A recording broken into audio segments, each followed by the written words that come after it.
Streaming live across the country, tackling the topics everyone is talking about online. Share, engage, and interact. This is Newsfeed Now.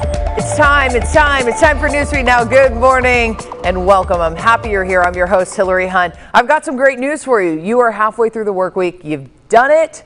We're almost to Friday, but over the next 15 minutes, we're going to be talking about the impeachment trial preparations for former President Donald Trump, negotiations for that next coronavirus relief package, and an incredible story that brought a new mother and a nurse together. And plus, guess what? If you're a Super Bowl fan, maybe the top two teams in there, we are testing some people's knowledge on if they actually know that team. Because guess what? Sometimes people are bandwagon fans. But first, we got to start on Capitol Hill. Today in our nation's capital, the U.S. Capitol police officer who died in the January 6th insurrection will be given a congressional tribute. Check this out. Members of Congress will get to pay their respects to Brian Sicknick starting this morning. Sicknick was granted the tradition of lying in state at the Capitol Rotunda. This is a tribute paid to distinguished Americans, and that he was. A 42-year-old officer was reportedly struck in the head with a fire extinguisher during the hours-long attack on our nation's capital waged by a pro-Trump mob. He later collapsed and died the next day from his injuries. And investigators have determined the Capitol police officer who shot and killed this woman here, Ashley Babbitt, during the U.S. Capitol riots, should not be charged with any crimes. The U.S. Attorney's Office will make the final decision, but Babbitt was a 35-year-old Air Force veteran. The Metropolitan Police Department of the District of Columbia is investigating that shooting.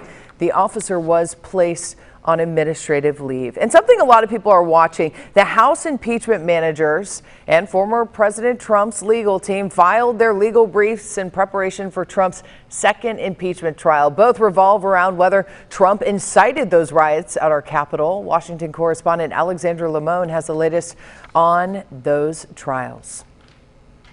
Republican senators like South Dakota's Mike Rounds are unified in their defense of former President Trump. Our message has been that it's not constitutional to try to impeach, and there's no reason to impeach someone who has already left office. In addition, some Republicans don't want Democrats to call any witnesses for the impeachment trial, saying if they do, Republicans will call for FBI testimony, which they say will show the Capitol riot was planned independently from anything Trump said. Trump's legal team argues he isn't to blame for the riot and also wants to stop Democrats from using any video of the Capitol riot. But Democrats like Senator Debbie Stabenow say the video makes the case clear.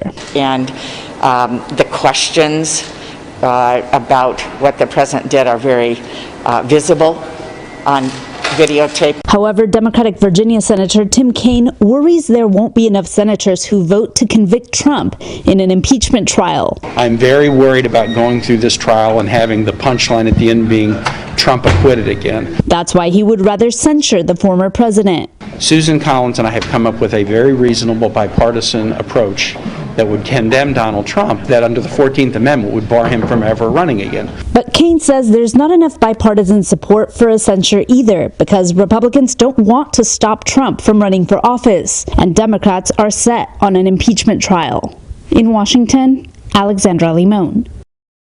Washington, Congress is getting closer to passing a COVID relief package to help so many struggling Americans and businesses during this pandemic. But Democrats and Republicans still can't agree on what should actually go in the bill. Senate Democrats are moving forward on President Joe Biden's $1.9 trillion, what he's calling the American Rescue Plan. It would include an additional $1,400 in stimulus payments to eligible Americans. Yesterday, they voted on the first procedural hurdle to pass that bill. But here's the thing, a group of 10 Republicans actually met with President Biden on Monday night to talk about their proposal. We've been telling you about this since yesterday. A bill, it's 1/3 of the size of the president's, but the White House says President Biden believes way more is needed right now. Senate Minority Leader Mitch McConnell says his members will figure out what amendments they actually want to offer. And the American Rescue Plan won't necessarily pass as is. Both parties will have a chance to offer their amendments before a vote.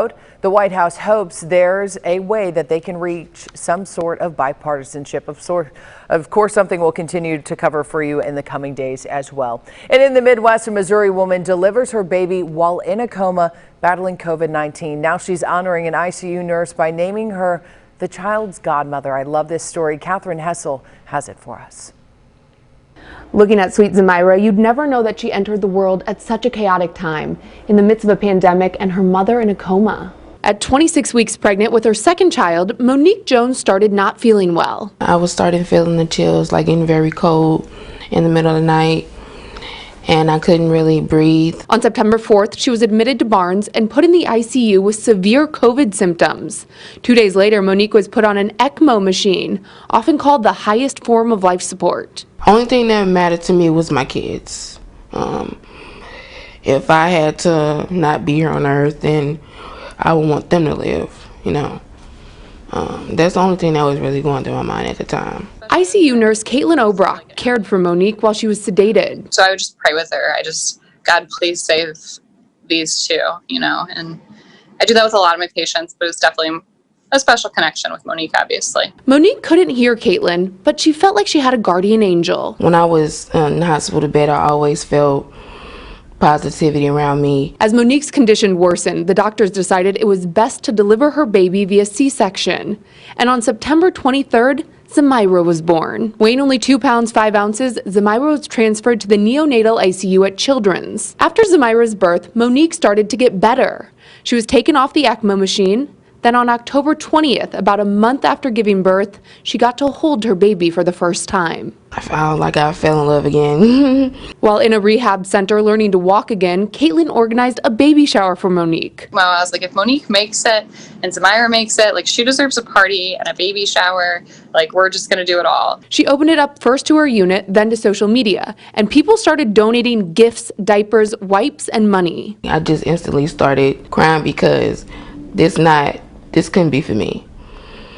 I'm like, who was all this stuff for? Monique was discharged from the hospital first, then Zamira on December 10th. But Monique and Caitlin always kept in touch. And then Monique asked Caitlin a big question. Would she like to be Zamira's godmother? I felt like you was there majority of the, even when you wasn't at the hospital, you still was there. You know, you was praying over me. She went above and beyond her job.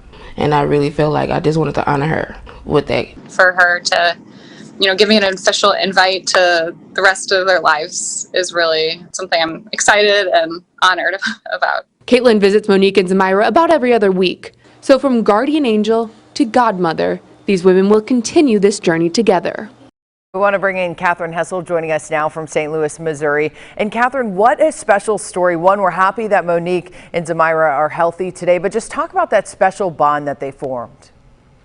Yeah, so Caitlin, the ICU nurse, was telling me that Monique was unique because a lot of times as an ICU nurse, they don't necessarily get to meet or talk with their patients at all. By the time they get to the ICU, things are usually critical and they're in some type of form where they can't communicate. So a lot of times Caitlin is learning about her patients through their family members. But in Monique's case, she was in the ICU for a day, half of a day before she went on that ECMO machine.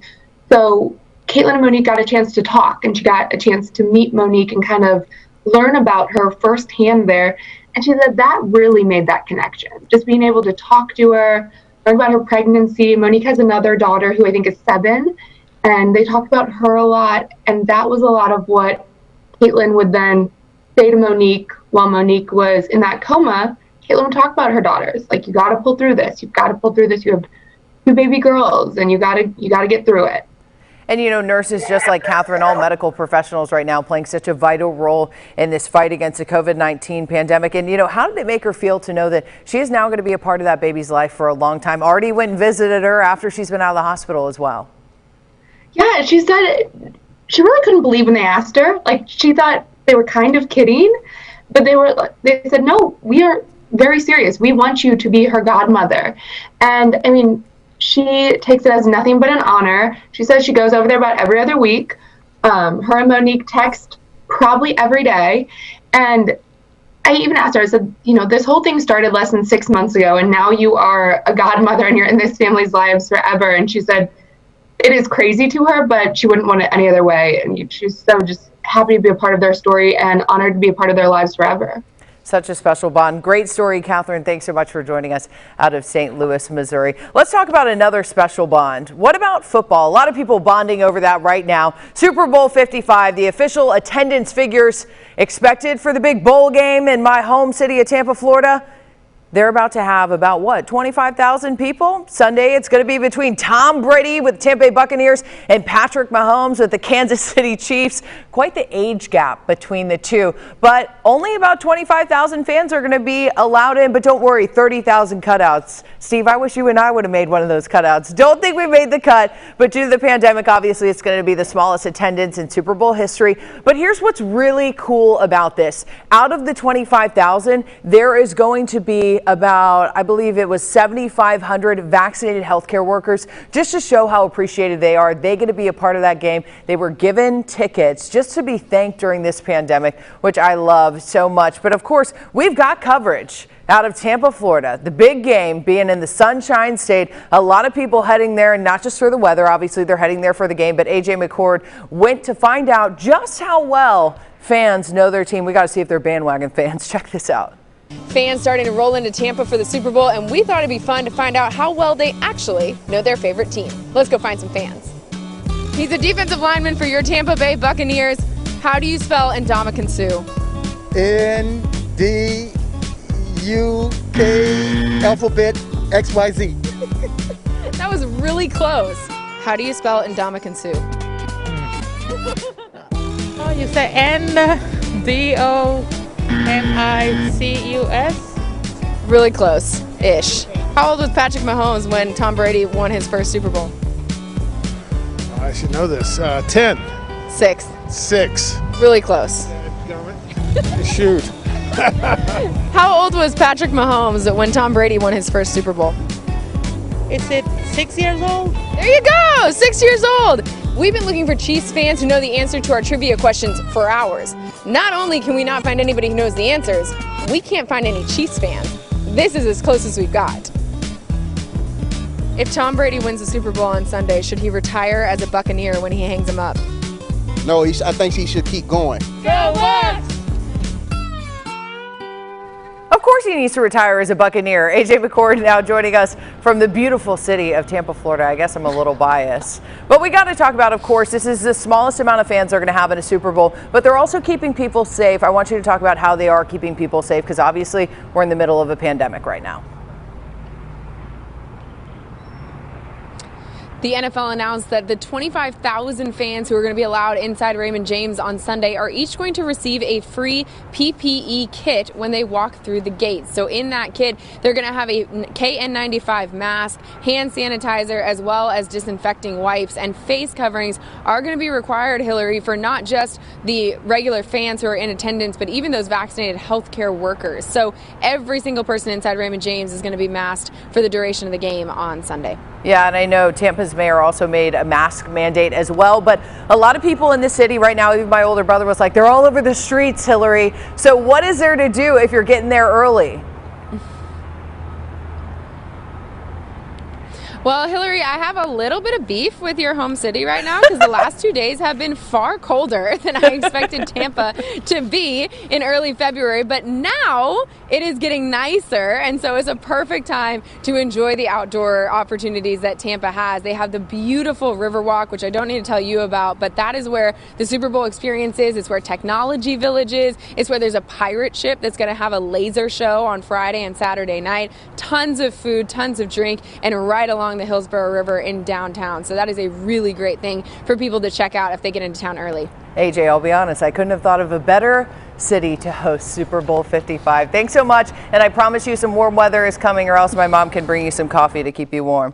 Well, let's take a look at some odd bets you could place on Super Bowl Sunday. Say you're a betting woman or a betting man. First up, what color will the liquid be poured on the winning coach? We were talking about it earlier today. I'm thinking it's going to be like yellow or red. And what about who's going to sing the first national anthem note? Is it going to be Jasmine Sullivan, Eric Church, or maybe they're going to do it together? And which player will propose to their girlfriend on the field after the game? No, I wish I was dating someone so they proposed to me at the Super Bowl. And what about the first song performed by The Weeknd during the halftime show? And what will be the first Anheuser-Busch brand commercial to run? Is it Bud Light? Is it Michelob Ultra? What about Bud Light Seltzer Lemonade? Or what about Michelob Ultra Organic Seltzer? You got to guess. Those are some fun bets you can do. But moving from the NFL to the MLB, I heard baseball is going to be a little bit more normal this year. Before we go, some good news for all you baseball fans out there. Baseball games in empty stadiums could be a thing of the past. So listen to this. Major League Baseball recently announced they will start on time this season, but a limited number of fans will be allowed in the stands for games starting at spring training. Anyone who goes to the game, you won't need a COVID test, you won't need proof of a vaccine, you won't even need a temperature check, but they will be sitting people 6 feet apart from each other. You will have to wear a mask unless you're, eating a hot dog or drinking a beer or a Sprite, whatever is your fancy at an MLB game. And they did discuss shortening the season by 8 games and delaying the start by a month. However, Players Union said, heck no, we want to go to the Diamond. We're ready to play. And with that bit of good news for all you sports fans out there, I hope this Wednesday is a home run. Be sure to join us tomorrow. Same place, same time. Friday Junior, as I call it, to kick off your amazing start to Friday Junior. We're going to have more top stories, trending stories, and of course, Super Bowl 55 coverage. Have a great day. Bye.